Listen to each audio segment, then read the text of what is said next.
webinar windows to cater to your viewing preferences. You can maximize, minimize, and drag the windows to your preferred viewing size. If you look at the bottom middle of your screen, you can click on the widgets that you'll need to get the most out of this virtual experience. Secondly, Microsoft specialists are on hand to answer your questions in real time. So feel free to type in your questions using the Q&A window and we'll answer them as soon as we can. Lastly, we've provided some additional resources for you to supplement your learning. You can access them by clicking on the links in this section. Without further ado, I'll hand over to our speakers. Hello, and welcome to part 2 of the Azure Fundamentals Virtual Training Days.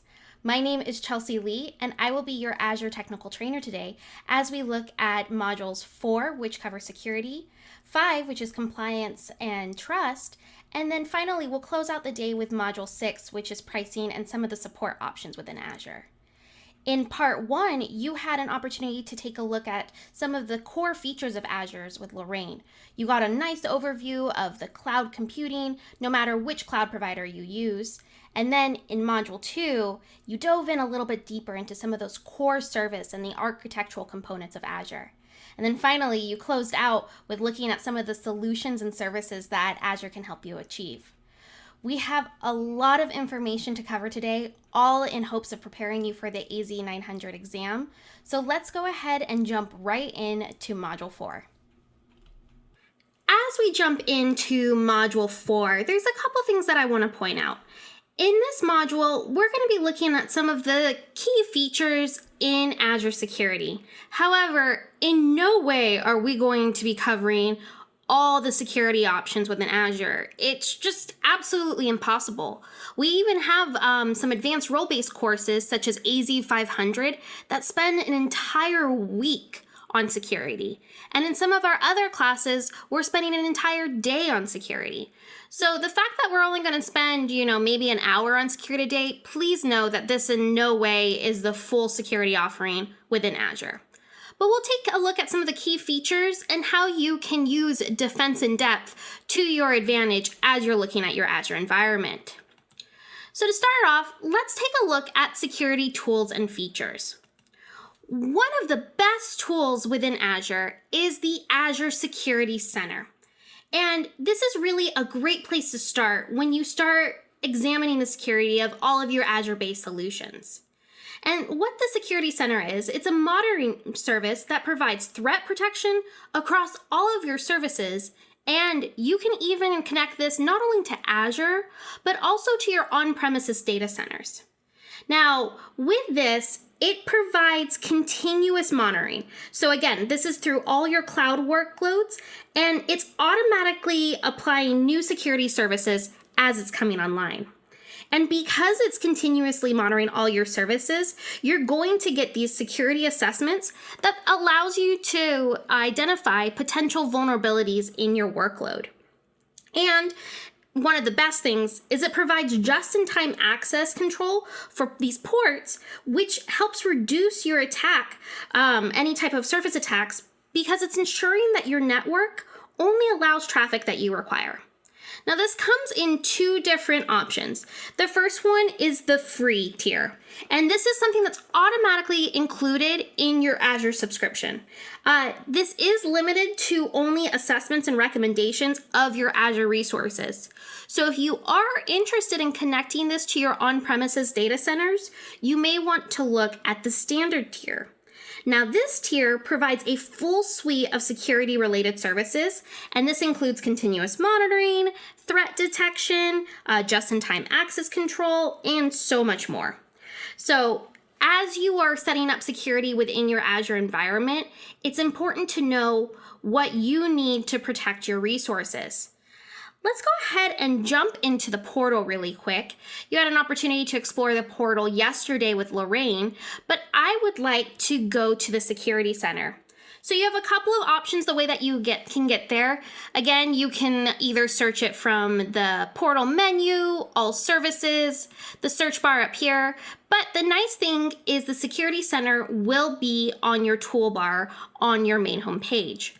So let's go ahead and go to the Security Center. And this Security Center overview is going to be for the subscriptions that I have selected.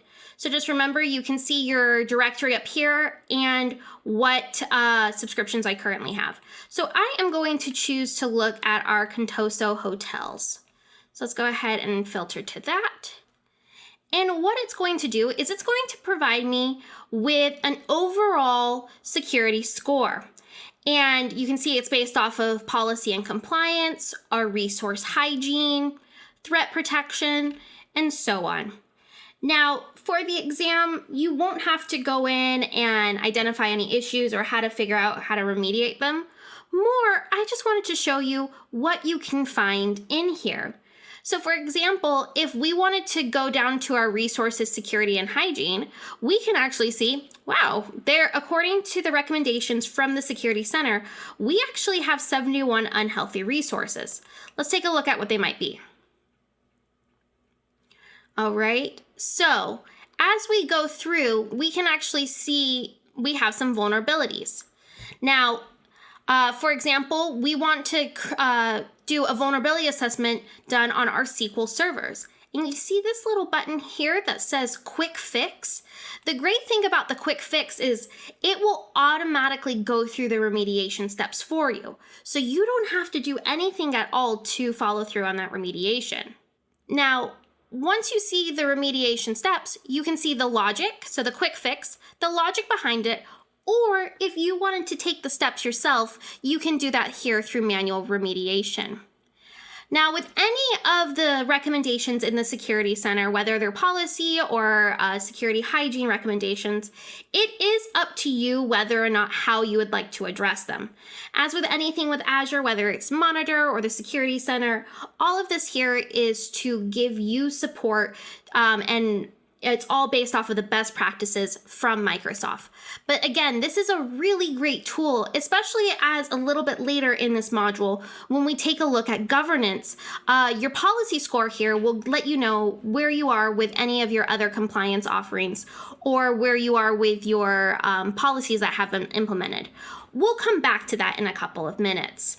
All right, so for the Security Center, just know that this is really your hub for everything that's security related within your Azure environment. And if you do enroll in the standard tier, you can also connect that to your on-premise environment. All right, so again, with the Security Center, you have your policy compliant, you're getting your continuous assessments, and the tailored recommendations. I think that's probably my personal favorite part about Azure Security is it's all tailored recommendations to what I have deployed, and it's protecting me against potential threats. All right, next we have Azure Sentinel. And this is really great because think of this as a bird's eye view across your entire enterprise. So really what it's doing is taking all of this history and experience that Microsoft has in security and putting it to work for you in your own enterprise.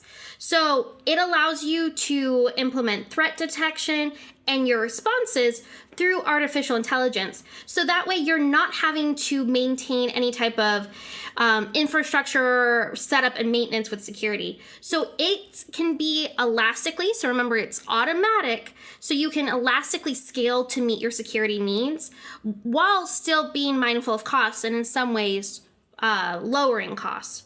So the way that this does this is it's actually collecting data from across your entire enterprise. So there's a number of connectors here, whether it's Office 365, Azure Active Directory, Advanced Threat Protection, or the Cloud App Security. It is collecting data everywhere. Now, once it detects that threat, it has that AI built in through the investigation and detect phase where it's looking for that suspicious activity and then it's responding through that automatic protection. So it's taking a lot of that work and maintenance off your desk and moving it towards the artificial intelligence that's built into Azure Sentinel. All right, so just know that Azure Sentinel is basically, imagine as a big giant dome protecting your entire enterprise and any other thing that might be connected to your cloud products. All right, so those are two of the ways that you can protect yourself globally within Azure. Now let's talk a little bit, how are you protecting your secrets, your certificates, any type of keys? And that's where we get into Azure Key Vault. Now, Azure Key Vault is a centralized location within Azure where you can store all of your certificates, your keys, passwords, anything like that. And then you get to control who has access, who has permission, and you can actually see the log of who's accessed it and when. Now, when we think about when you might use this, one of the things is if you have any controlled access to tokens, passwords, certificates, APIs, or any other secrets that your organization uses, instead of having to share what those are, you can actually build a secret key, then that can be used in templates. So yesterday with Lorraine, when you built out that virtual machine, you saw that you can download the JSON template.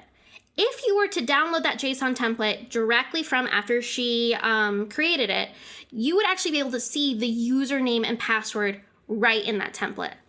And that's not so secure, is it? If you have a standardized password that you use for your virtual machines, that's not something you necessarily want to share.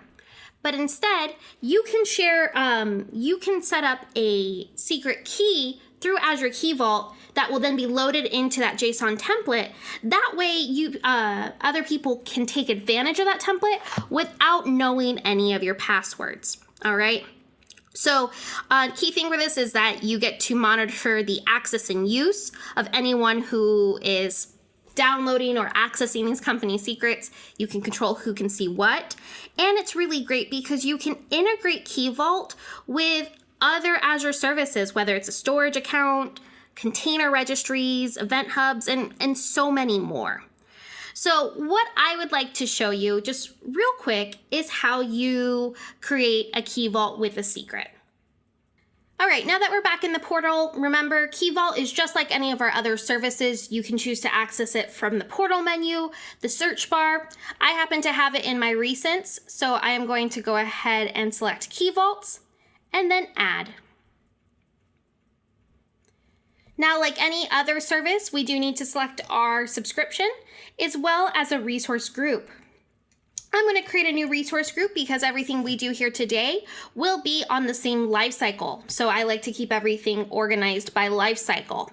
Now, as far as the Key Vault name, it does need to be globally unique because, again, that's how the key is going to be pulled. So I'm going to name this AZ900 Key Vault Demo. All right. Again, you will use your own naming convention. So this is just one that I'm using for the purpose of the test. As far as my region goes, I'm going to select East US, and then pricing tier, I'm going to select standard. This is premium is if you wanted to use the HSM backed keys where you're not sharing that with anyone else. But again, for the purpose of this demo, we're going to just stick with the standard pricing tier. For the AZ900 level exam, you won't need to get into the access polling networking. I do always like to point out that you can add tags.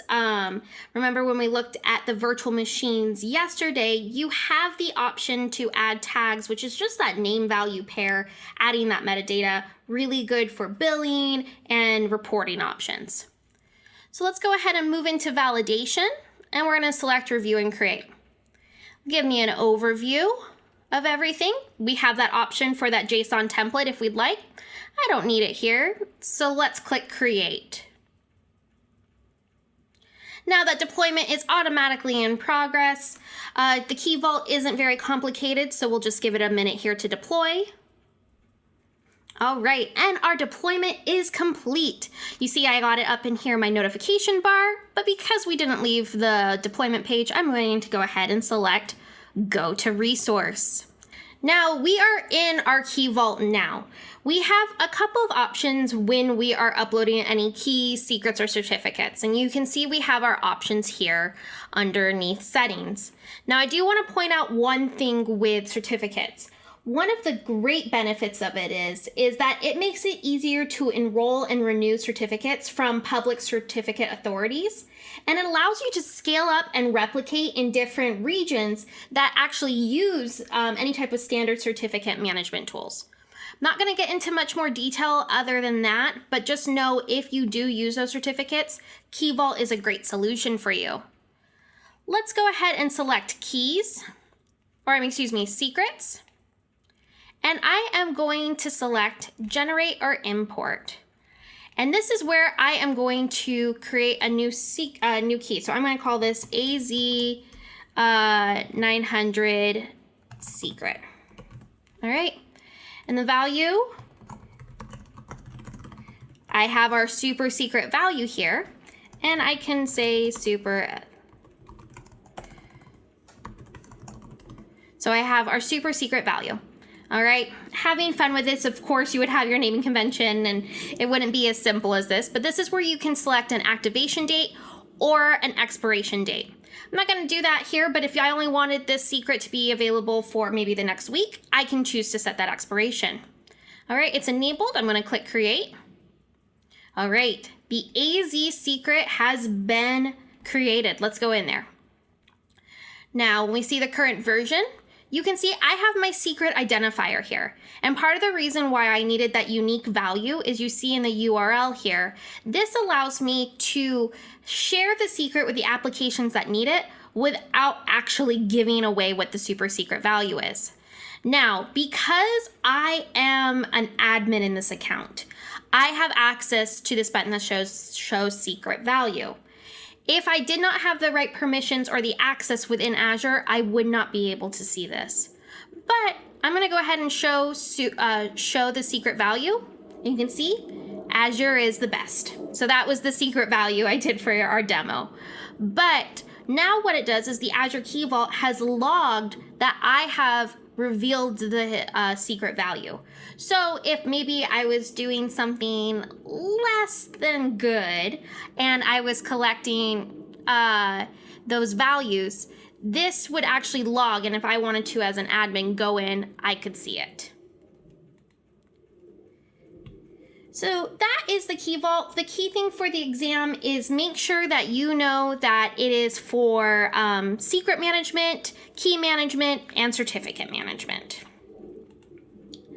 Moving right along to some of our other security options, the last one I'm going to talk about before we get into securing your network is going to be the Azure Dedicated Host.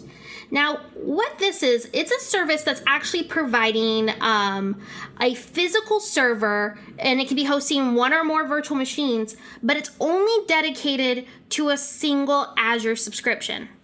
Remember yesterday when Lorraine went over with you with the cloud computing basics, that is where you were just looking at public cloud computing, is that you are renting that physical infrastructure from a cloud computing provider. And they are providing that physical infrastructure to multiple customers. Now, depending on the security or the needs within your environment or for your resources, you may want to look into an Azure dedicated host. Now, the dedicated hosts, you know, what they are is they're the same physical servers that are in the Azure data centers, but it is just for your subscription. So you can provision this dedicated host within a region, an availability zone, or a fault domain, and then you get to choose to place VMs directly into those hosts, and then you get to set up what any configuration that you like that best meets your needs. Now, this is really good for a couple of reasons. This provides isolation at the physical server level, so no other VMs are going to be placed on that host. So they're all deployed in the same data center, they share the same network and the underlying storage. So this gives you a lot of control on the physical host level. Same thing with maintenance, it gives you control over maintenance. So part of the benefit of using a cloud service provider like Azure is that you're not responsible for that ongoing maintenance. However, you know, while the majority of maintenance has very little impact on your virtual machines, there are some sensitive workloads where even a second of pause can have an impact. So with these dedicated hosts, you get to opt into a maintenance window, which can potentially reduce the impact to your service. And then the last thing is, one of the benefits is that you can bring your own licenses using the Azure Hybrid benefit. So again, using the hybrid benefit provides you with cost savings and allows you to take advantage of existing Windows and SQL licenses that you can bring to Azure. Just the one thing that I do want to make sure that you know, if you are wanting to use a virtual scale set, they are not currently supported on those dedicated hosts. But if you do want that control at the physical level, definitely take a look at Azure dedicated hosts. So we've had an opportunity to look at some of the security options within Azure. Now let's talk about how you secure your network and how you're protecting your resources. So before we can get too deep into that, I want to introduce you to a concept called defense in depth.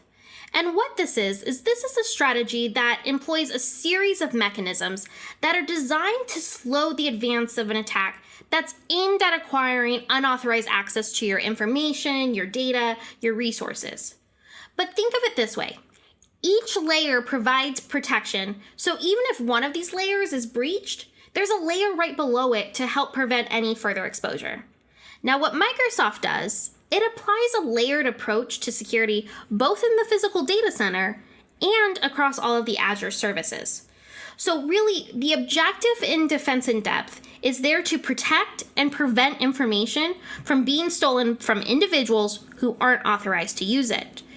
So what you can see here is that on this graph, data is the final layer. So you have all these layers starting with physical security that even if one layer is breached, you have the next layer protecting it. And that's really how you want to look at Defense in Depth. Now, Azure has a lot of tools and services in place to help protect your data, but I want to make sure you understand that security is a shared responsibility.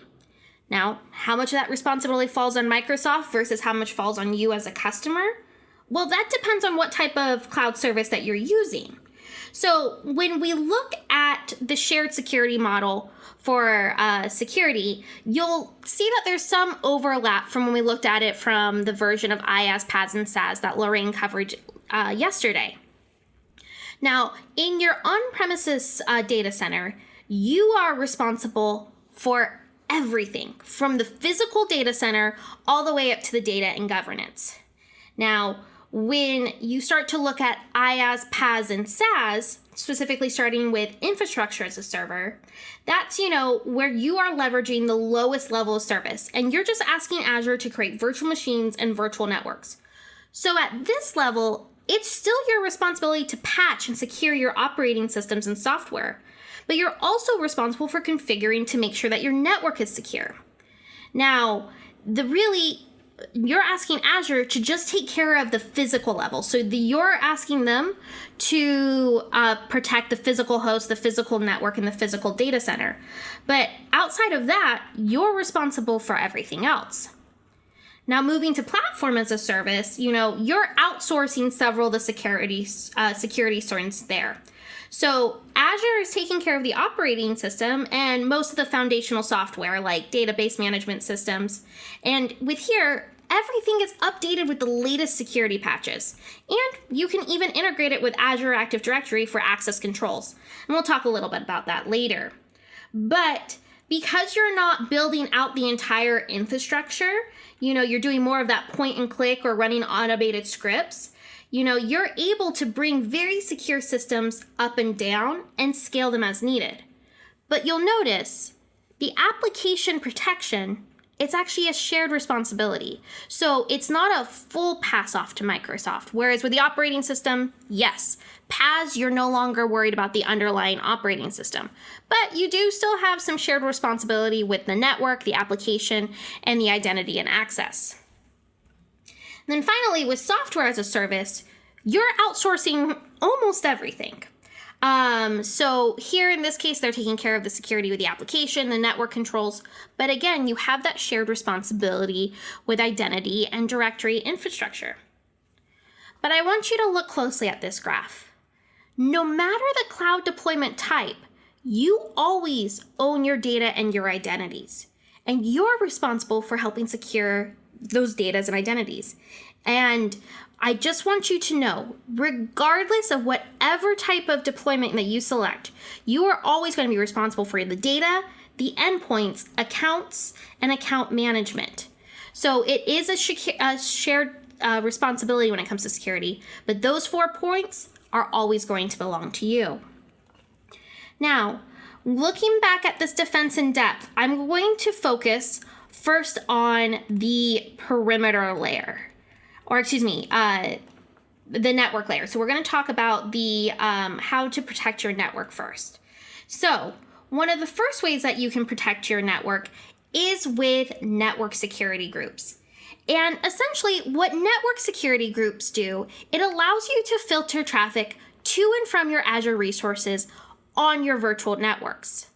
And that's the key thing here. This is traffic that is already on your virtual network. All right, because we are in the network level, and it's protecting it to and from. So what you can do is you get to choose to set inbound and outbound rules that are filtering on a number of different levels, whether it's destination, the IP address, the port, and the protocol. Now, you get to add multiple rules. There are a whole bunch already automatically configured in your Azure environment, but you get to add more as you need them. Now, you cannot delete rules, but you can override them. So, rules with a higher priority will override rules with a lower priority. So, for example, let's go ahead and jump into the portal. I'm going to go ahead and go to my virtual machine. And let's go ahead and open up one that I've already created. All right, and we'll go over to networking. And what we can see here is I have my network security group. So now if I wanted to add, we can see I have my network security group. This was automatically created with my virtual machine. So when you went through the deployment yesterday with Lorraine, you saw that that network security group was automatically created. But what I can have here is I have all of my inbound security rules and my outbound security rules. Now this is where I can choose to add or remove. You can see my priority level here. These are ones that are automatically created. So when I created this virtual machine, you could see that I opened up the RDP traffic. Now that overrode any of the other inbound rules that I had because it has a higher priority level. You cannot have 2 rules with the same priority level, but remember, you can override any of the default rules with the newer, higher priority rules. So, looking back at our defense in depth graph, with network security groups, this is on the network level. Now we're moving up a level to the perimeter level. So, at the perimeter level, we have the Azure Firewall. Now, what this is a fully managed cloud-based network security service that is there to protect your virtual network resources. So this is on the perimeter. You only need to worry about one because you have unlimited cloud scalability and it's already highly available. It's connected to Azure Monitor, so all of that reports that are coming in from your firewall straight into Azure Monitor. But again, this is perimeter. So it's protecting any of that inbound, outbound traffic. So whether it's for your HTTPS protocols or your non-HTTPS protocols, whether it's remote desktops, secure shell, file transfer protocol, all of this is providing outbound network level protection for all your ports, all your protocols, and all application level protection. So, firewall, it's your first line of defense, within perimeter. There is also the Azure Application Gateway, and what this is a load balancer that includes a web application firewall that's providing protection from common known vulnerabilities in websites. So really, this is there to protect your HTTP traffic. So firewall, perimeter layer. Another piece of perimeter layer protection that's offered is the distributed denial of service. So with the distributed denial of services, well, before we talk what this protection is, let's talk about what an attack is. So a DDoS attack, distributed denial of service attack, is when there is an overwhelming amount of traffic sent to your Azure network or your resources, and essentially it overwhelms your resources, making them slow, or it can even take them down completely. Now, where this is different from the Azure Firewall is just verifying, yep, this is traffic, this is allowed traffic, this isn't. Where the DDoS protection is going, is this valid traffic? So what it's doing is it's going through and preventing any unwanted traffic from coming in, so that way it doesn't have a chance to take down any of your services. Now, there are 2 tiers when it comes to the DDoS protection. You have your basic tier. Now, this is automatically included with Azure. So you don't have to worry about setting up your DDoS protection. That is coming right to you. But there is also the standard service. Now, the standard service is not automatically included. It is an additional cost. But what this does is it's providing an additional mitigation capabilities that are very specific to your virtual network resources. So there really isn't any type of application change that you need to make, but I need you to know that this isn't something that's getting applied to your entire subscription. It is very specific to your Azure resources. It can be a little bit pricey, and so my personal recommendation is you should really only use it on business critical applications just to avoid that price. Most people find that the DDoS, the basic tier, is more than enough to meet their needs. So remember, as we go through this, defense in depth is really the overriding theme I want you to think about. We have our NSGs, our network security groups, with Azure Firewall protecting us on we have the network security groups protecting us on the network level, the Azure Firewall and DDoS protecting us on the perimeter layer. So just think of defense in depth as the overriding theme. Security is a multi-layer, multi-vector concern. Threats are coming from all over the place, and it may be places we don't expect. And they can come in strength that can surprise anyone. So just know, security is a deep and complex topic. So whatever your approach to your cloud security is, just make sure that it's an ongoing conversation and there's ongoing education, because it's changing every day. Like I said, we have some of our advanced role-based classes that go into full weeks or multiple days of security. And that wraps up Module 4. That's a pretty big module. And like I said, we just scratched the surface of when it comes to security within Azure. We took a look at defense in depth and how you can secure both your network and your perimeter layer, as well as securing your secrets through Key Vault.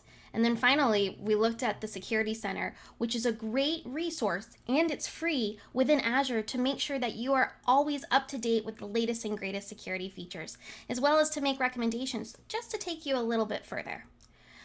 With that being said, now that we've talked about some of the security aspects, let's get into Module 5, which will talk about some of the identity features and making sure that those who are supposed to have access can get into Azure, and those who can't or who aren't supposed to get into Azure don't have access. We'll also look at some governance tools within your Azure environment as well, and how you can implement policies just to make sure that everybody is working in Azure the way that your company has determined. And then finally, we'll close out that module with looking at some of our privacy and trust within Azure, so that way you know how we at Microsoft are handling and protecting your data. We have a lot to cover, so let's go ahead and dive right in. So with Module 5, like I said, we're going to talk about identity governance, privacy, and compliance. We looked at how we're securing your Azure environment, but in Module 5, we'll look at some of the identity services that are available to you, the governance features, as well as the privacy and compliance that Microsoft offers you as a customer. So let's look at first some of those core identity services. Now, one of the first things that we need to talk about before we can talk about anything with identity services is the concept of authentication and authorization. Because really, they're the foundation of all of the different identity services that are available. So first we have authentication. And what it does, it identifies the person is who they say they are. So they're going to request some type of credentials, and this could be a username, password, but really this is creating their identity. Then we have authorization. Now, once someone has been authenticated and you verified who they are who they say they are, now you're going to determine what level of access they have.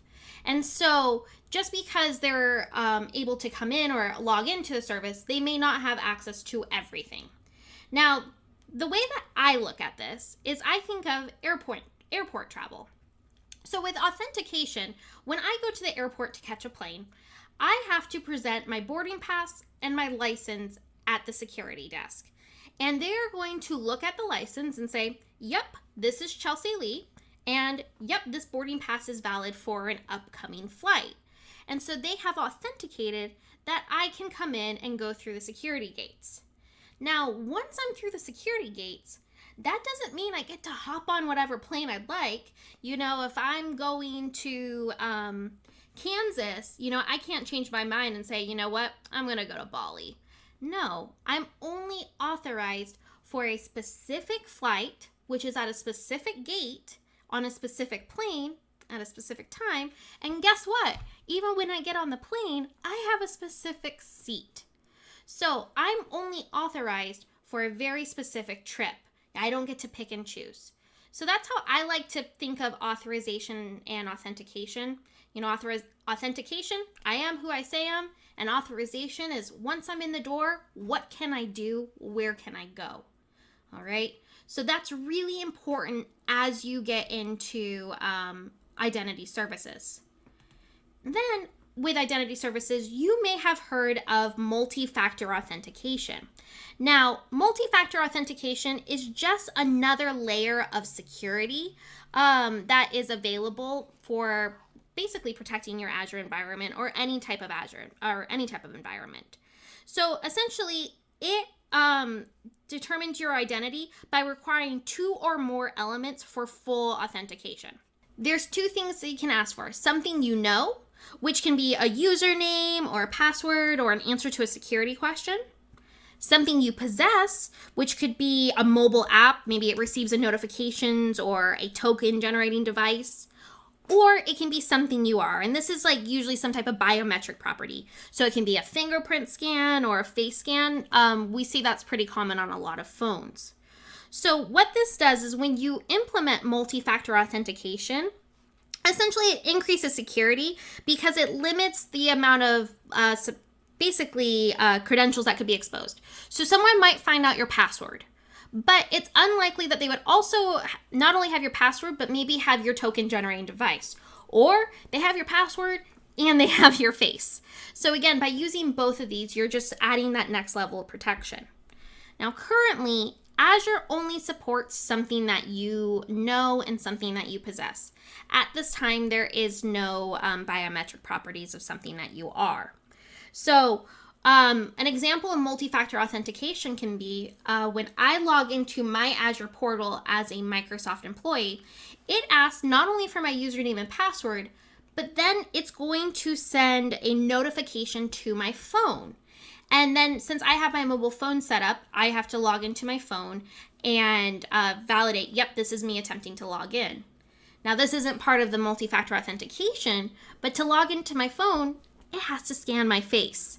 So again, this multi-factor authentication just adds another level of security.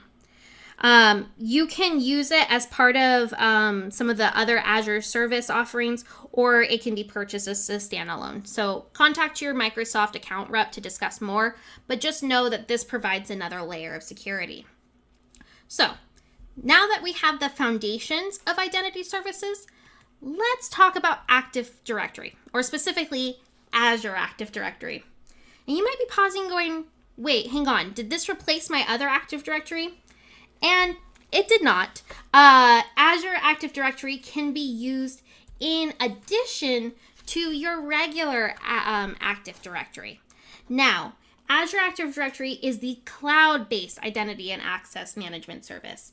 And it can be used for both your external resources, whether it's Office 365, the Azure portal, or a number of other software as a service applications. But you can also use it as an internal resource, whether you're controlling access on your corporate network or your intranet, or maybe you have in-house apps that you have developed for your organization. So there's a number of different services that Azure Active Directory can supply. So the first one is going to be authentication. Remember, that's proving who you are, who you say you are. And so again, some of the benefits of using this through Azure Active Directory, you can have self-service password reset, multi-factor authentication. You can even set up a custom banned password list, so that way you don't have anyone setting their password to password or password 123, but it's adding that next level protection. It also can be used for single sign-on, which is so incredibly nice, but it also can be a curse. Because with single sign-on, I can tend to forget my password because with a single click, because, I log into my computer with my face, sometimes I may forget some of my passwords. But with single sign-on, it makes it so you only have to remember one username and one password, and you have access to multiple applications. And this is really good for your administrators, because if a user changes roles or leaves the organization, you can access modification that's tied to that single identity. So that way you're not having to run around and disable a whole bunch of different accounts. From an application management standpoint, you get to choose. You can use Azure Active Directory to manage not only your cloud apps, but your on-premises apps. And you can do this through the My Apps portal, or you might see this as the Access panel. But again, it's there to help manage all of your apps, whether you're storing them in the cloud or on premises. With business to business and business to customers, essentially you get to manage your guest users or your customers, basically how they access your corporate data if they're a vendor, or as a customer, you get to control how they sign in, sign up, or how basically they manage their profile with your app services. And then finally, with device management, that manages how your cloud or your on-premises devices access your corporate data. Now, when we talk about access, we have this concept or this tool called conditional access used with Azure Active Directory.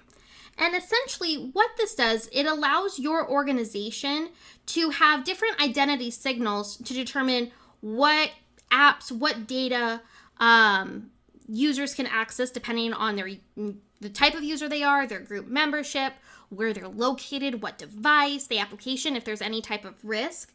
So essentially, conditional access uses Azure Active Directory to make decisions based on these organizational policies. So think about them at a very simple level. They're if-then statements. If I am logging in from the corporate network on a corporate computer, then I can access the data. Now, if I am logging in on a corporate device, but I am on a different network, then require multi-factor authentication. If they pass, then allow access to the data. Or if a user is not allowed in, they're not authorized to log in from a certain device or a certain location, then you can block that access. So essentially, let's say, for example, you have a payroll manager. They want to access the payroll application. Well, they're required to perform multi-factor authentication to access it. So this allows your administrators to empower your employees to be productive wherever they want, while still protecting the organization's assets. So this allows you to apply the right access controls when needed to keep your organization secure, and really to stay out of your users' way when it's not needed. So conditional access is just another great tool within Azure Active Directory. So let's now talk about, we've looked at some of identity services. Let's look at some of the governance methodologies that are built into Azure. Now that we've had a chance to look at some of our other identity services, such as Azure Active Directory, let's explore a little bit of role-based access control, or you might hear it also as RBAC. So role-based access control provides fine-grained access management for your Azure resources, which gives you as an administrator control to grant the rights that your users need to do their jobs. Now, role-based access control is included in all Azure subscriptions, so there is no additional price for that. But when you think about the roles within Azure, you may want to segregate duties. And what that means is, a user, for example, may only be able to manage virtual machines in a single subscription, where you may have another user who's there to manage virtual networks. Or let's say, for example, you have a database administrator and they manage all the SQL databases in a single subscription. Essentially, what you're doing is you're giving your users enough access to do their job, but no more. And that's really key when it comes to role-based access controls, is that you only want to grant the amount of access that a user needs to perform their jobs. So instead of trying to give everyone unrestricted permissions and saying run wild, you want to be able to protect your resources in your subscription. So you only want to allow certain actions at a certain scope level. And, this is so important. You're granting the lowest level of privilege that they need to do their work. You can always add permissions. Sometimes it can be a little bit more difficult to take them away. So let's go ahead and look at what the different roles are. Let's switch back into the portal. Now, with role-based access controls, you can apply this at the subscription level, the management group level, the resource group level, or individual resources. I am going to work on the subscription level. So I have my subscriptions right here under my Azure services. And in my demo account, I have a single subscription applied. So let's go ahead and click on that.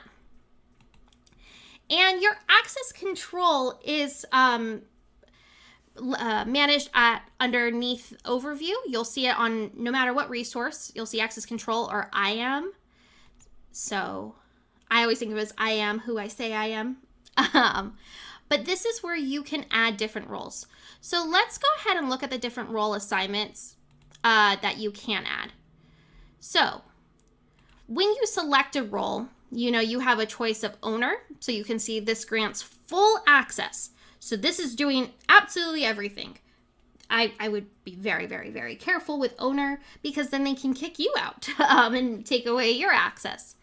Whereas contributor, it basically allows you to have access to all resources, but you can't assign any roles. So if you needed someone with, all power, but you don't want them to have the ability to change roles, contributor might be a good one. Whereas with reader, you can't make any changes, but you can view and you can see there are a number of different roles already built in. Now, if you don't see a role that works for you, you can actually even create your own roles, all right? And then you can assign, at what access level do you want them to have. Now, say for example, I wanted to add a contributor.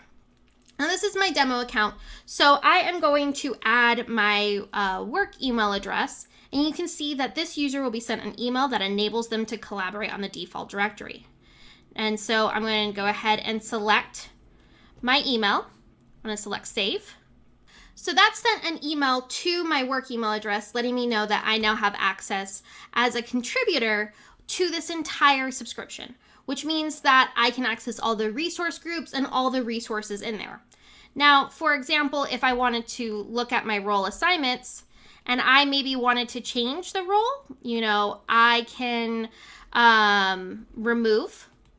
So if I wanted to remove this role assignment, great. Now, even though I have that email, I've now just revoked my role as a contributor. And you can look at all the different roles that are available, add a different role. So if there was one that was like, a role, these are all built in, it doesn't meet, I can choose to add and have that customized access. And again, you can do this at the subscription level, you can do this at the resource group level, and you can also do it at the individual resources level. So this is just one way how to, again, add that fine-grained access management to your environment. All right. Another really great governance tool that is built into Azure is going to be resource locks. Now, as you add different contributors and editors and readers, and maybe you even add an owner, resource locks are such a great tool from preventing any type of accidental deletion or modification, because one thing that you need to know, when you delete a resource or a resource group, there is no going back. There is no undo. There is no recycle button. You cannot go get it back. So, accidental deletions are a very big deal, or accidental modifications are a very big deal because you can't undo them. So, how do you protect your resources? You protect them through resource locks. And so with resource locks, you cannot delete, which essentially the only thing that you can't do, you can read them, you can update them, you can change them, you can add to them, you just can't delete them. So it protects from your accidental deletion, but not so much from the accidental modification. So that's where we get into our read-only locks. With your read-only locks, this makes it so you can read it, you can view it, but you can't make changes, you can't add anything to it, can't remove anything, and you sure as heck can't delete it. So let's look at what that looks like in the portal. So going back into the portal, go back to the home page. Let's actually look at the virtual machine level. No, changed my mind. We're going to go to the resource group level. So I'm going to go over here to my resource groups. And let's go to my AZ900. All right. So we can see in this resource group, all I have is my Key Vault demo that we made earlier. But I am going to add a lock. And the way that you add a lock is down here on the bottom under Settings, select Locks, and I am going to select Add. Now, looking at the lock type, remember you have two, read only and delete. So let's start with delete because that's the least restrictive. So I'm going to just call it Do Not Delete. You can add any notes if you want. Now, because I am an admin and my access allows me to add and delete locks, I can add and delete locks to any resources. Again, depending on the access, the role-based access that you provide to your users, they may be able to add locks, they may be able to remove them. Again, that is a control thing. Now, when I point out with the resource groups, one of the things I want you to understand is when you apply a lock at a resource group level or a subscription level, it does have that parent-child inheritance relationship. So if you apply something at a subscription level, it will flow down to all the resource groups and then all the resources. So since I'm applying a lock at the resource group level, I have now locked all my resources in my resource group. So let's go back to the overview here. And I put a do not delete. So what that means is I can go add anything. So let's go ahead and add a storage account because those are nice and quick to deploy. So I'm going to add a storage account. I am going to go to my AZ900. I'm going to just say lock storage so we know what it is. Oh, no capitals. Let's forget that. All right. And I am just going to go ahead and go through validation to deploy this because, again, we're not using this for anything, just more to test the lock. So I am able to submit the deployment. The deployment is in progress. And let's go back to our resource group because by the time we get there, it should finish up deploying. Oh, right, and I got a deployment successful. Let's just go ahead and refresh, make sure. Oh. Go to resource. We have it. All right, perfect. So that was there. It let me create it in that resource group. There we go. So we can see that I was able to create a resource in the resource group. And that's because it's only a delete lock. Let's try deleting it. Now, you see, it is giving me this big, massive warning. Remember what I told you. When you delete it, it's gone. You're not getting it back. So it wants to make sure that I understand this. And I actually have to type out the name of the resource group to say, I understand. So I'm going to select delete. Oh, won't let me. It's because it has a lock. All right. So you can see I can make changes. But let's go edit this lock real fast. Let's change it to read only. All right. Let's go try to add a storage account again. I'm going to go ahead and add a storage account. Have my subscription. Let's select my resource group. Oh, it's stopping me. This resource group is read only. So I can't even get to validation process before it stops me. And that's because I have that read only lock. Let's just do one final test. Go to my resource groups. We'll select AZ900. Delete resource group. There's that warning. I cannot emphasize it enough. It will go bye-bye forever. So let's do AZ900. Delete. Oh, it won't let me.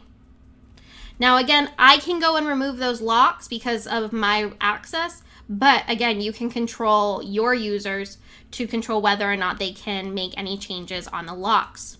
All right. So going back to our slide deck, just remember adding locks to your resources are such an important thing if you want to prevent any type of accidental deletion or modification, and it's a great governance tool. Next, let's go ahead and take a look at tags. We've had the option to look at this a couple times. You know, you looked at it yesterday with Lorraine. With tags, again, this is a great tool when it comes to reporting or billing.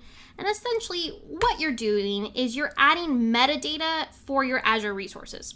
Now, tags do not have that parent-child inheritance relationship. So if you tag a resource group, all of the items below it will not have those tags. So instead of having to go through and manually add tags, that's where taking advantage of templates is really great because you can have all of those tags automatically built in. Now, where this is really helpful, let's say, for example, switch back to the portal. Let's go take a look. Let me remove that lock real fast. That way if I need to make any changes. All right, so let's go and look at this storage account, for example.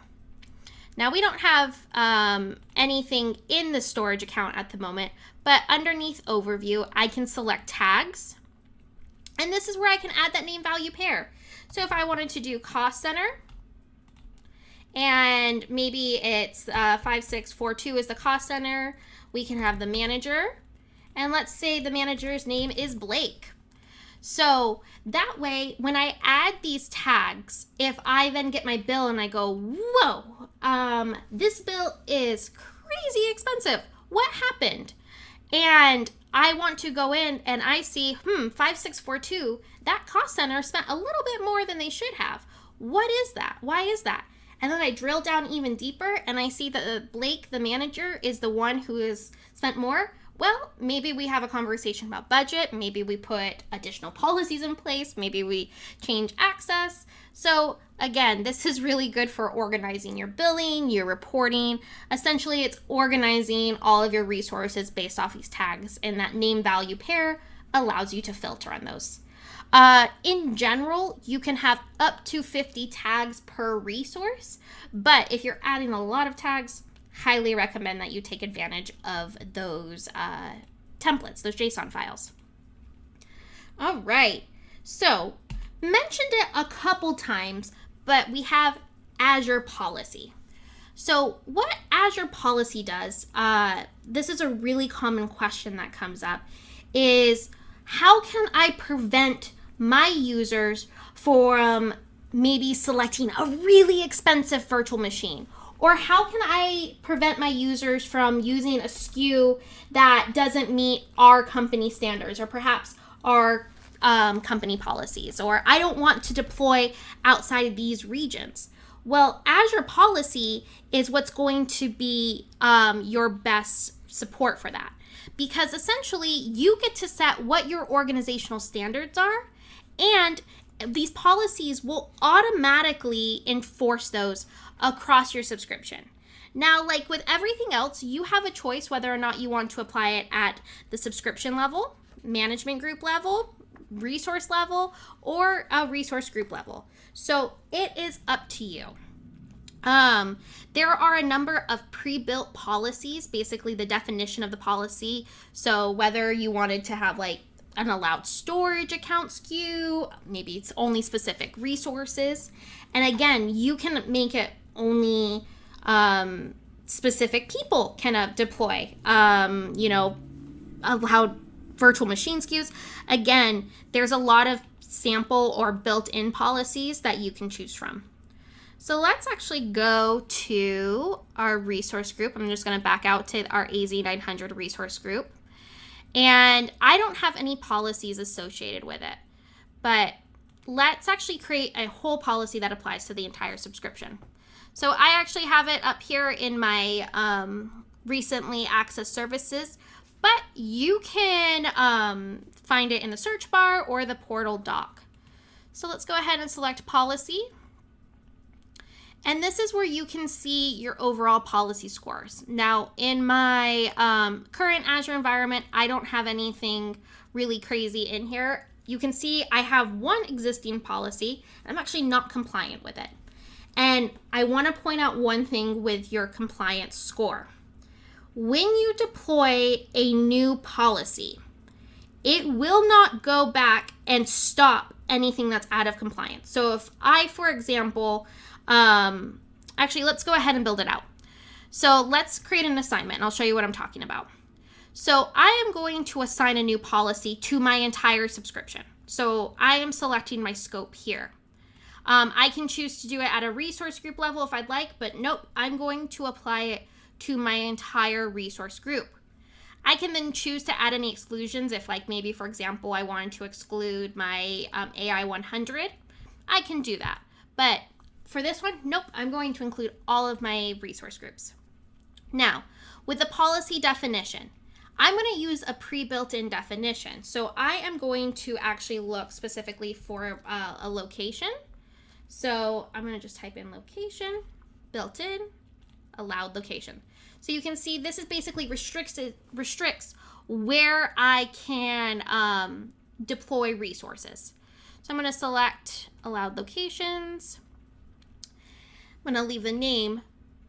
Now, this is where I'm going to select what locations I can actually deploy in. And I'm going to choose Japan West. All right. Now, everything that I have done up to this point, I usually deploy in East US. Because I am now saying I can only deploy in Japan West, when it runs its compliance check, it will not stop all my other resources that are deployed outside of Japan West. However, they will be marked as out of compliance. Moving forward, however, if I try to deploy any resource in Japan West, it will stop me. So let me show you what I'm talking about. I'm going to hit review and create. Now, that policy has been deployed. Now, because it was just started, let me go back to the policy. Oops. And I go to overview.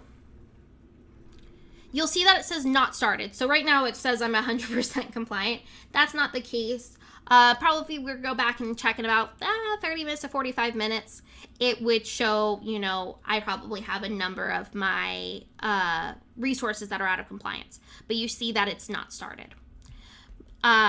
So all of my old resources will be showed out of compliant, but let's actually try to create a new one. So let's create another storage account. They're nice and easy. I'm going to do add. We're going to add this to my AZ900. We'll do our policy test storage 1. Let's see if that's not taken. All right.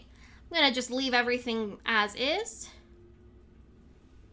Now it's going to say validation passed, but look what happens when I try to deploy in East US. It's going to try to go through deployment. Ooh, it won't let me deploy. And you see what's going on right here? It says my deployment's failed because I am deploying in a non-allowed location. So even though all my other ones, we see my status is forbidden here, even though all my other resources will be out of compliant, because I've now set up that policy of that allowed location, I can't go back and add anything after that. All right. So this is really great because it's going to automatically manage your Azure environment based on the rules and the parameters that you set up. All right. So moving on through governance, let's go ahead and talk about Azure Blueprints.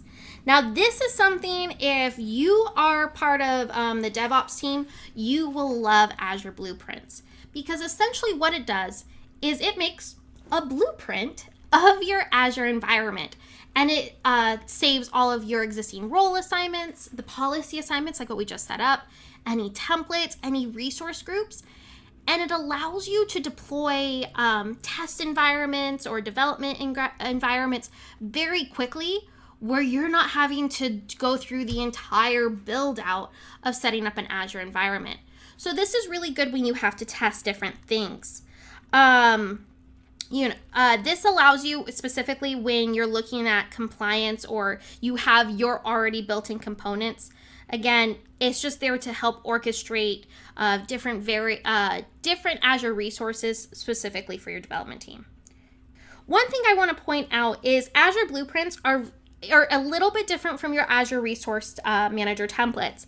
And Lorraine took a look at those yesterday with you. So one thing I want to point out, so when you deploy an ARM template, there's no relationship with the deployed resource and where it came from. But with the Azure Blueprint, every deployment is going to be tied to that Blueprint package. So there is a relationship with the resources, and they're going to be continuously maintained even after deployment. And again, this is really important when it comes to auditing and tracking the capabilities of your development environments. So for this one, I believe AZ300 goes into more detail on Azure Blueprints if you'd like to learn more about that. The last thing before we get into some of our privacy and compliance, I want to talk about the Cloud Adoption Framework.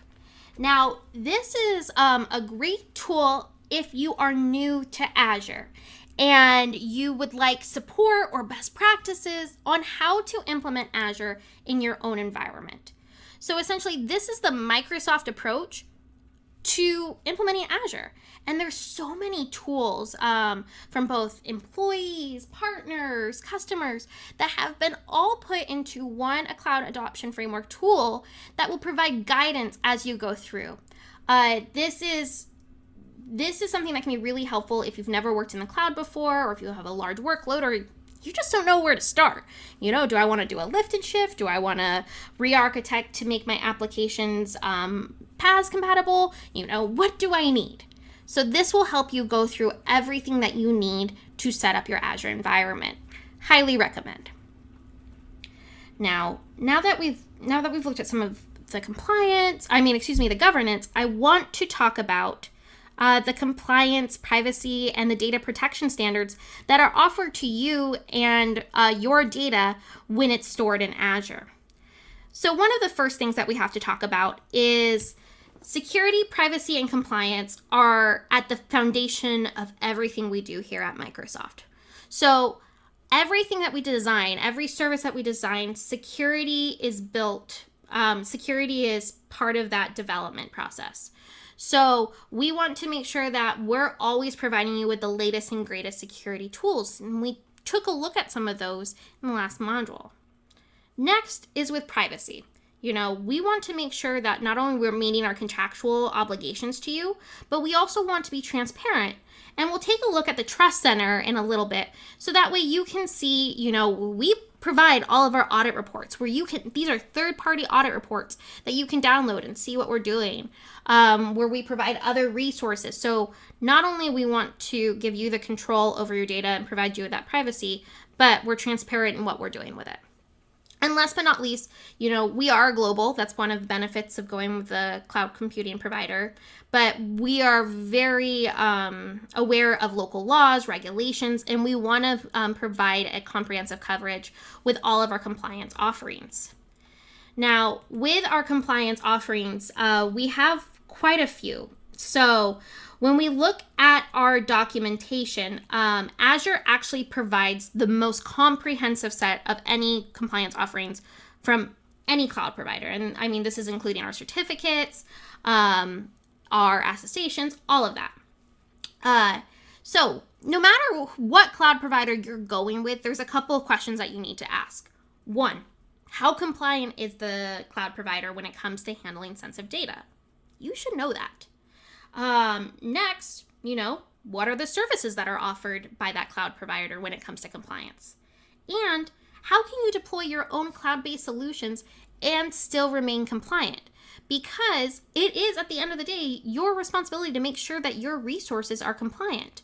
Your cloud provider, though, is going to help support that. Now, when it comes to Azure's compliance documentation, like we said, it provides the most comprehensive set.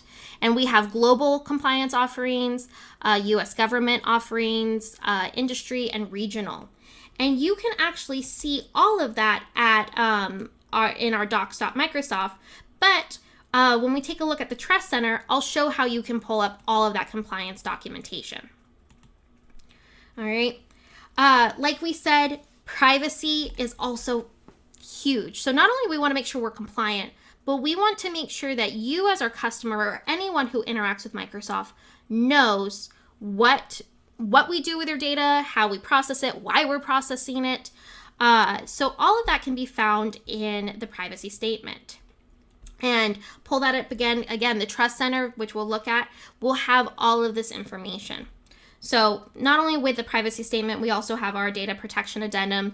So all of our terms will show you, what we're collecting, the licensing terms with all of your Microsoft programs or software that you purchase, and then how we are protecting your data. So let's go ahead and look at that Trust Center. I've mentioned that a couple times now. This is your home base for everything related to privacy, trust, and compliance.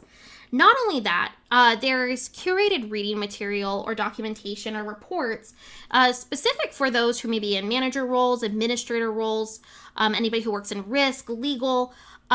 There's a lot of great information, which is also where you can access all of your compliance documents, the privacy statement.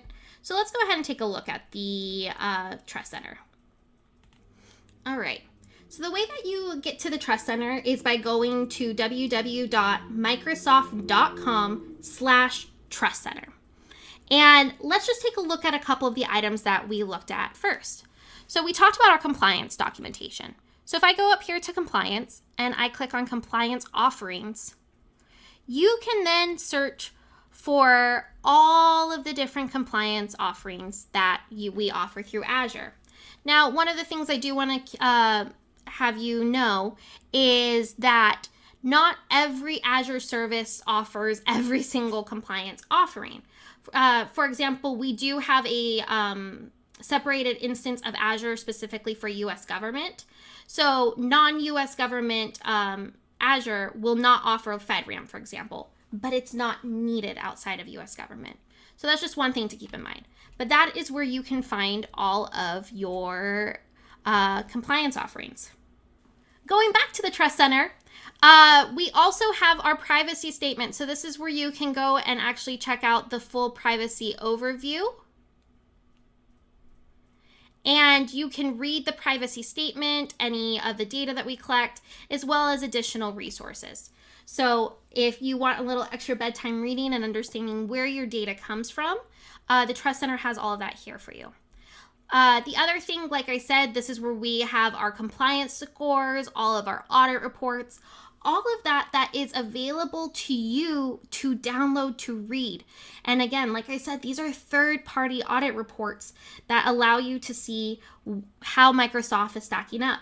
Because again, you want to make sure that not only are you compliant, but your cloud provider is compliant as well.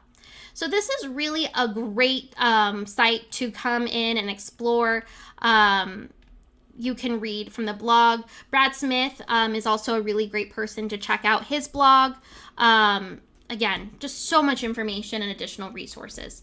So definitely the Trust Center is somewhere that you want to check out. It's specifically if your role requires you to protect your data information, but I think it's good for everyone to be aware. Last two things that I want to discuss before we wrap up this module. We have two separate instances of Azure. The first one being, like I mentioned, is our US government services. Now, this is a completely separate physical instance of Azure. So this isn't connected with any of the other data centers, and you can only access it if you are authorized to. So me, as Chelsea, right now, I could not deploy in our Azure regions. Part of the reason that they're separate is from a privacy and a security standpoint, but they also have their own compliance offerings. So like I said, we have the FedRAMP, the NSIT, very specific to either state, local, or federal government. And then lastly, we have our China region. So because China has their own data residency requirements, their own compliance requirements, one of that is that in order to have Azure cloud services, that it has to be operated through 21 ViaNet. And so again, this is all physically separated from the rest of Azure, and it's operated through 21 ViaNet. And this ensures that all the data stays within China and meets all their data compliance regulatories as well as data residency. That brings us to the end of Module 5. And now we have a really great idea of different ways of how you can govern your own Azure environment. Really, everything in Azure is fully customizable through the multi-factor authentication, Azure Active Directory, and all the other identity services we talked about. We also took a look at some of the policy features and the blueprint options within Azure. That way you can see how you can manage your own environment and make sure those who are in it are following your company policies. Then finally, we closed out where we showed you some of the compliance offerings that Microsoft as a cloud provider has available for you as a customer. And then we also looked at Azure China and Azure Government in case you do need to deploy in those specific areas or those regions that have those data residency requirements.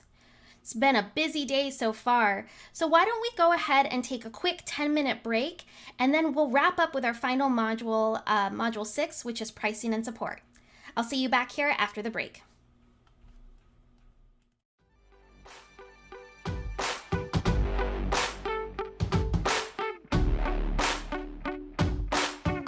I hope you had a chance to stand up and stretch your legs. You know, with these virtual trainings, you need to make sure that you're not just sitting down the entire time.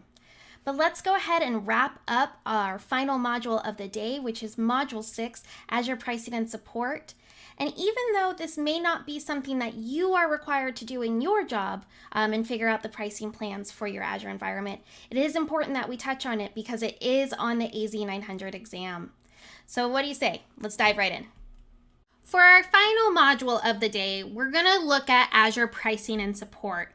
And you might be asking yourself, like, hang on, Chelsea, I already have Azure, you know, or my organization takes care of that. I don't need to figure out the pricing for Azure. And that may be true for your day-to-day job. However, if you are interested in taking the AZ900 exam, you will need to understand how you can manage costs, the different factors that impact costs, as well as leveraging different service level agreements in products and service and life cycles within Azure. So this may not apply to your regular job, but for the AZ900 exam, you will need to know these. Let's take a look at first how you can plan and manage your costs. There are 6 factors that impact the cost of your service. So the first 3 that I want to talk about are going to be resource type, services, and location. So those are going to be the main things that drive your cost. So the first one is going to be the resource type. Now, different resources have different costs associated with them. I mean, just think about all the different resources that you created yesterday with Lorraine. You created a storage account, you created virtual networks, you created a virtual machine. today, we created a storage account, we created Key Vault. Like, there's different prices for different resources. So depending on what resource type that you select, it will have a different cost. They also have a usage meter that tracks how much, down to the second of when that resource was used. So number one, resource type. Next is service. And that service really is, what kind of customer are you? Now there's 3 different customer types. The first one is web direct. Imagine that you just went to azure.com and you said, sign me up and give me an account. Well, that makes you a web direct customer. Usually with web direct customers, there is no type of discount associated with that. So you're paying full retail pricing. And with that, it's the consumption-based billing, where you will get a bill at the end of the month for the resources that you consumed. Next, we have our enterprise customers. Now with enterprise customers, these are usually larger organizations who have negotiated a contract with Azure where they have said, we will spend at least this much on Azure on an annual basis. And because of that amount, there's usually a discount associated with that. And instead of being billed on a monthly basis, they're usually billed on an annual basis. So the difference between WebDirect and Enterprise is usually the larger organization. They're billed annually instead of monthly, whereas WebDirect, you're just signing up as an individual or maybe a small business, and you're paying that retail pricing and it's billed on a monthly basis. Then we have our cloud solution providers. Now this is going to be a third-party partner who will work with you directly to set up your Azure account. With this, the billing, you're not only paying for the Azure services, but you're also paying for the cloud solution provider's time as well in their work. So the billing actually isn't through Azure, it's all through the cloud solution provider.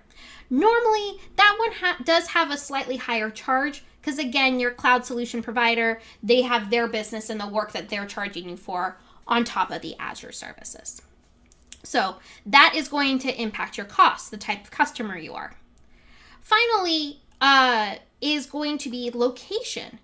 Location is going to impact your costs because yesterday with Lorraine, you took a look at all the different regions all over the globe. I mean, we have over 60 regions in 140 countries. Every country has different costs. Switzerland, for example, does have a higher cost to operate a data center there. So as a result, it does cost more to run your resources in Switzerland or Australia.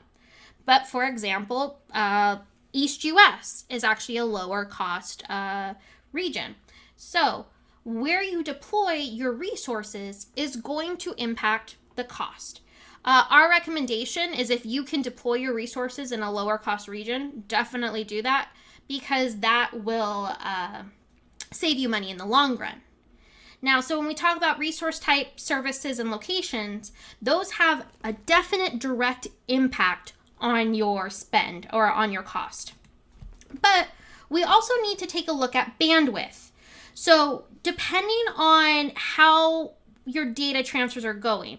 So there is actually something that we call billing by zones, and different regions and geographies are organized into zones. So essentially, whether or not you have outbound or inbound data transfers outside of your zones, there can be additional charges. So for example, if I was transferring from West US to Australia, so if I have resources deployed in region, those outbound charges from the US to Australia, that's going to incur charges. So again, if possible, unless you have to avoid deploying your resources outside of billing zones to cut back on costs. Some of the ways that you can save money, first is with your reserved instances. So with Azure reservations, we'll take a look at this when we go to the pricing calculator, but essentially you can commit to whether you want to basically prepay for a 1-year or a 3-year plan for your products.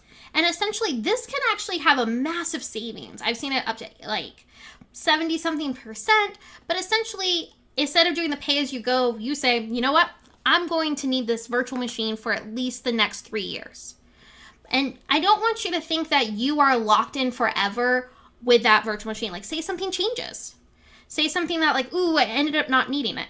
You can downgrade. There is a very minimal fee. It's not anything crazy. It's not like you're trying to get out of like a crazy hard contract. But there just is a minimal fee, and you can either choose to remove yourself from that reservation. We've discussed that a couple times. You looked at it yesterday with Lorraine when you created your virtual machine. And then today we looked at it with the dedicated host, where you could leverage that benefit. But essentially what this is if you already have a license, whether it's from your on-premises, you can bring it with you to Azure. That way you're not paying for the use of that license. So that can also save you a little bit money as well. So let's just very quickly review the 6 factors that impact cost. The resource type. Remember, whatever resource you select, whether it's a virtual machine or a SQL database or a storage account, they cost different. Services impact not only how you're billed, so whether it's you're billed directly from Azure on an annual basis, monthly basis, or a third party, but it also impacts your rates depending on your customer type. Your location impacts cost because remember, not all regions cost the same to operate. So when you can, select a lower cost region. When it comes to bandwidth, you're going to pay for those outbound transfers. So if you are crossing billing zones, there will be a charge. So if you have the ability to try to keep all of your regions in the same billing zone. But there's other ways to save money, whether you're choosing it through reserved instances or you're taking advantage of the hybrid benefit. Let's go ahead and put that all together in the pricing calculator. You know, I hear it. I hear you going through your computer screen saying like, Chelsea, how do I know what all of this is going to cost? I just want to know a number. Well, the pricing calculator can provide you with that number. Now, I want to point out one thing before we go into the pricing calculator. This is an estimate. It is not an official, this is an invoice. It's going to help you estimate your costs. Because again, it can vary based off of country, billing, taxes, customer type. There's a couple other nuances that go into figuring out your final cost, but this is really good when you're trying to figure out which product should I select, which region should I select. So let's go ahead and look at the pricing calculator.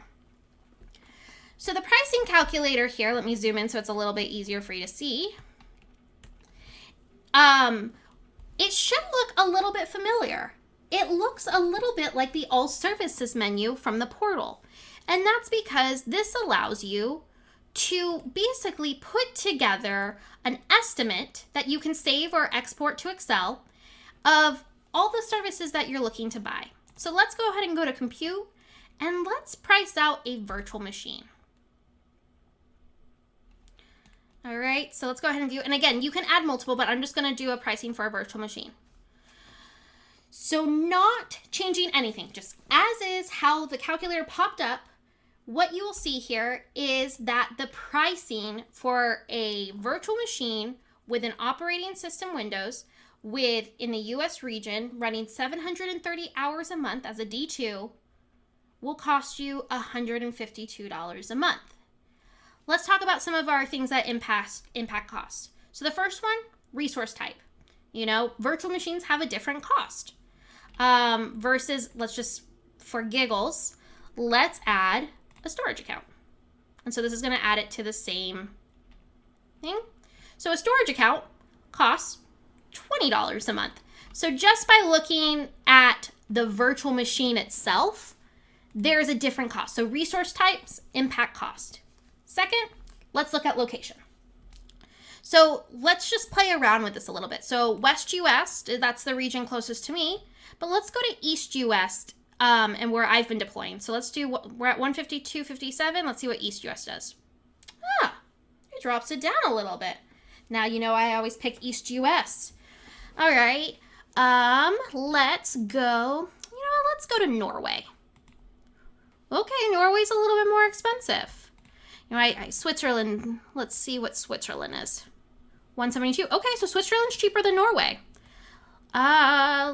Australia, Okay, Australia East isn't that bad. How about Australia Southeast? Same price. So not only are you wanting to deploy your resources close to your customers, but again, when you have the opportunity to choose a low cost region, that's the best thing that you can do. All right, so as far as the operating system goes, so if I choose Windows, you can see here I have the Azure Hybrid benefit. So if I already have a Windows license, I can say, nope, I'm bringing that with me from my on-premises environment. All right, so we have our operating system. I'm going to click a standard tier. Essentially, I would recommend you're picking your standard for anything in production. If you're picking a basic or low priority, this will be in the event that Azure needs additional resources. They can actually take your resources offline. For production, making sure that you're selecting standard. All right, now again with the resource types, this is where you can select your different SKUs. I'm going to stick with just the good old D2. Now let's play with the number of hours it's running. So if I wanted to run it, half the time of the month, you can see that lowers the price. 730 is the full month. If I wanted one virtual machine versus 4 virtual machines. Let's just stick with 1. Now you can see where we have our reservation instances here. So if I reserve it for 1 year, drops it down. I get a 40% discount. If I do it for 3 years, drops it down even more. All right. So again, there are ways for you to save money.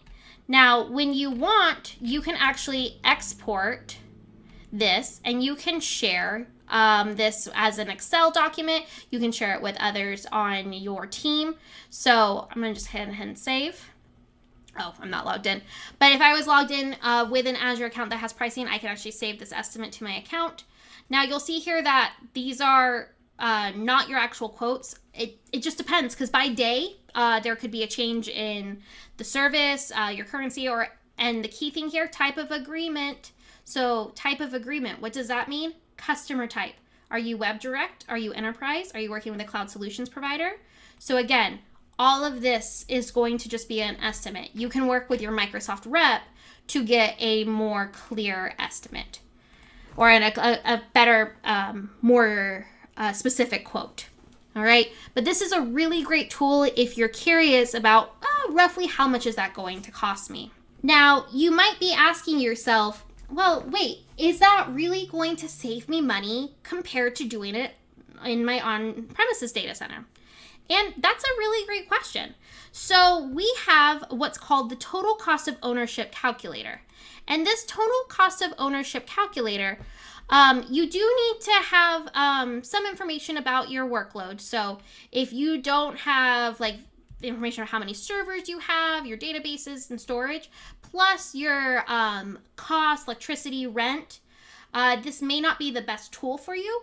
However, if you do have access to that information, you can actually go in, plug in all of that information, including your rent, your electricity bill, and it will actually compare the cost of running that exact same data center in Azure. So what we can see here is from the report, we're looking about we have most of our costs coming from the data center itself. So this is your labor fees, your rent, all of that, with very little coming from the actual compute side.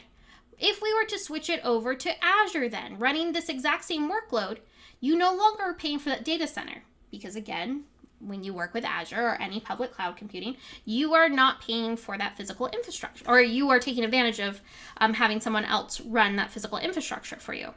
And so even though your networking, compute and storage costs go up, it still is less than running it in your on-premises database. So if you have that information, highly recommend that you check out the total cost of ownership calculator, because it will let you know whether or not you can save money by switching your workload into Azure. Now, with all the different costs in Azure, you might be saying, okay, cool, I've estimated it. I know that I want to run my workload in Azure, but there's still more that I want to do. And I want to, how much I am spending. Because remember, we set up that tag earlier so we can track by manager. I want to set budgets. How do I set up all those alerts?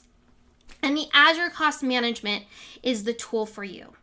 The Azure Cost Management tool will allow you to look at all your different billing reports. And if you've taken advantage of tags, you can drill down even deeper. If you have budgets, you can actually set budgets to not let certain users or certain subscriptions go over a certain spend. Or you can have it set up alerts, so where you can alert managers or anybody's in charge of a project as you start to approach that budget. So in my account, I have a $150 budget. Every time I log in, it lets me know how much of my budget is left. And just like when we looked at Azure Monitor, we have that cost management piece. So there's going to make recommendations on how you can save money. And I think that's the big question with anything in Azure. You're looking at how you can minimize your costs. So first thing, go through a cost analysis. Use the pricing tools that are provided to you. Remember, even though that they're estimates, they get you pretty dang close. So the pricing calculator and the total cost of ownership calculators are really important with just, first understanding, all right, what kind of budget are we looking in? Now, once you figure out that budget, you have Azure Monitor and Azure Advisor that are going to make recommendations. We want to be able to save you money because the better it is for more you like Azure, the more likely you are to use it. So we're not trying to price gouge you. We want to make sure that you're optimized and you're spending smartly. So once you've gone through Monitor and Azure Advisor, use spending limits. Don't just give everybody free range. We've talked about role-based access control and all different ways to govern your Azure environment. Do the same thing with spending. Set up those spending limits, and that way through Monitor, you can get alerts. When you have the ability to save money, definitely take advantage of Azure Reservations or Azure Hybrid Benefits. Those are really good ways to save additional money. We saw how it could chop your cost in half. Imagine if you were able to use a combination of the two. As far as when you're deploying your locations, while it may be super cool to deploy your VM or your resources to Switzerland or Poland, unless you need to, it could be an added cost that's unnecessary. So when you can choose low-cost locations, do it. And, keep up to date, whether you're staying in touch with your Azure account rep or you keeping up on the updates page, which I'll show in a little bit. Just know what's going on with Azure customers and your Azure subscription. That way, if there's any changes or maybe there's different ways for you to save money, you're aware of it. And then last but not least, I kind of already talked about it, but is applying those tags, those cost owners. Remember we had that manager, Blake, who overspent. Well, because I had the tags, I was able to identify him and then set up spending limits for him. So there's a lot of different ways that you can help minimize your costs in Azure, but it takes the work on your part to make sure that you're up to date. But we have all those tools ready for you. So know for the exam that you do need to understand how costs are incurred. I would definitely make sure that you know the 6 factors that impact costs and then the tools that are available to you for estimation. Let's go ahead and take a look at some of the service level agreements and service life cycles with Azure as we finish up this module. So the first thing is, what is a service level agreement? Now, we've talked about high availability and uptimes and what happens if you're down. Well, essentially, when you sign up for Azure or you deploy certain Azure services, there is a service level agreement. And that service level agreement is a contractual obligation that Microsoft is committing that this specific service will be up and running a minimum time per month. And so if, for example, a service is down beyond that minimum agreed time, well, then a credit is then applied to your account. Now, one thing to know that every single service has its own SLA associated with it. So it's not just one general SLA. But free and preview items do not offer SLAs. So this does not apply to free and preview. So let's look at what some of those SLAs are. An SLA can range from 99% up to what we call 5 nines, so 99.999%. And you can see the higher the SLA, the maximum downtime that you will experience per month goes down. Let's just say, for example, what we call 3 nines, that 99.9%, the maximum downtime per month with that type of service with that SLA can be up to 43 minutes and 49 seconds. Now, that doesn't mean that you will be down for 43 minutes and 49 seconds every single month, but that means that Microsoft is meeting their contractual obligation for availability as long as they're under 43 minutes and 49 seconds a month. But maybe your service, your product, your resource can't have that type of 43 minutes. If it went down for 43 minutes, that would cause chaos. So maybe you need to build up a higher SLA. So 5 nines, for example, that one's not a lot of products offer 5 nines, but in that case, it's 26 seconds a month. So when you're looking at building in your resiliency and your availability into your products and services, just make sure that you are aware of what kind of downtimes that you can tolerate. Now, there's different things that impact your SLA. One, the more services that you add to your solution, the more complex it gets. And because you have a more complexity, the SLA is going to go down. Because if everything's a fraction, as you multiply, the fractions are going to get smaller. And if you choose a free service or a preview feature, those won't have SLAs associated with them. But if you want to raise your SLA, your service level agreement, yesterday Lorraine showed you availability zones. That's one way to increase your SLA when it comes to virtual machines. Same thing with building in redundancies into your systems. So if you're curious what your SLA will look like if you have multiple services, that's what we call a composite SLA. With the composite SLA, the way to figure that is you just simply multiply the SLA for your first resource times your second resource. And you can do this as many as you want. Mathematically, when you multiply a fraction with another fraction, it is never going to equal 100%. It's just not possible. But there's ways for you to improve your SLA, again, through that redundancy and those availability zones. You shouldn't have to do any type of calculations on your exam, but just know that as far as your SLAs goes, that's important for you as you build out your services. Now, I told you that preview and free services do not have SLAs associated with them. And this is really important to know. Please do not put preview features in your production environment. I'm serious here. Because they do not have an SLA, preview features, these are features that are still in test. Maybe they're being evaluated by different Azure customers. Essentially, they have not been released to what we call generally available. So this is still in preview mode. When it's in preview, not only does it not have an SLA, but there is no guarantee that it will make it to general availability. So sometimes it might disappear. And if you put preview in production and it disappears, oh my goodness, things can break. Things go terrible. It's chaos. Everybody's freaking out. Just don't do it, please. So, we don't put preview things in production. But with the preview program, this is a really cool opportunity for you to see features that are to come. Sometimes Microsoft is taking that feedback directly that you submit and making those changes and releasing new features. So things go into preview, gives a chance to get feedback, fix any bugs. And then once it's been through full testing, it moves to generally available.